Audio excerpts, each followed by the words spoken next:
দেখো বন্ধুরা, এই দোকানটা আমাদের পাড়ায় পঞ্চানন তলায় নতুন খুলেছে। ওনাদের আরও দোকান আছে অরবিন্দ রোডে, এখানে এটা নতুন করে খুলেছেন। তো দোকানটা কিন্তু ভীষণ ভালো স্টক গোপুর জন্য। তো গোপুর জন্য দেখো আজকে গেছিলাম জামাগুলো কিনতে। রোজই যাতায়াতের পথে আমরা দেখি ওখানে জামাগুলো।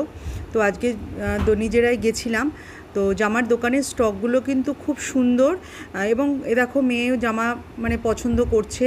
এবং এই দোকানে কিন্তু গোপুর যাবতীয় জিনিস মানে জামা কাপড়, বালিশ, বিছানা, এই দেখো গপু নিজেই বসে আছে, সমস্ত কিছু বসে বসে তদারকি করছেন।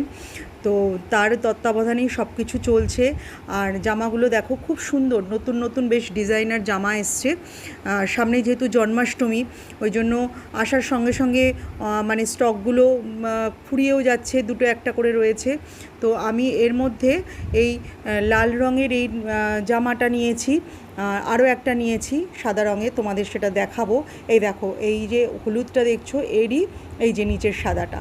তো এই দোকানটা কিন্তু যেটা বলছিলাম তোমাদের, যে গোপুর সমস্ত কিছু, গোপুর মাথার মুকুট, পাগড়ি, আসন, সমস্ত কিছু পাওয়া যায় হাতের কাছে, বেশ ভালো। এবং দোকানের যিনি ওনার রয়েছেন দিদিভাই, এই দেখো এই দুটো জামা কিন্তু আমি নিয়ে নিলাম গোপুর জন্য। তো যেটা দিদিভাইয়ের বেশ ব্যবহারও কিন্তু খুব ভালো, এবং বেশ সুন্দর করে সব কিছু দেখাচ্ছিলেন। তো তোমরা যারা যারা নেবে বন্ধুরা, পঞ্চানন তলায় চলে এসো, এলেই দেখতে পাবে একদম রাস্তার ওপরে দোকানটা। তো দেরি করো না বন্ধুরা, চলে এসো।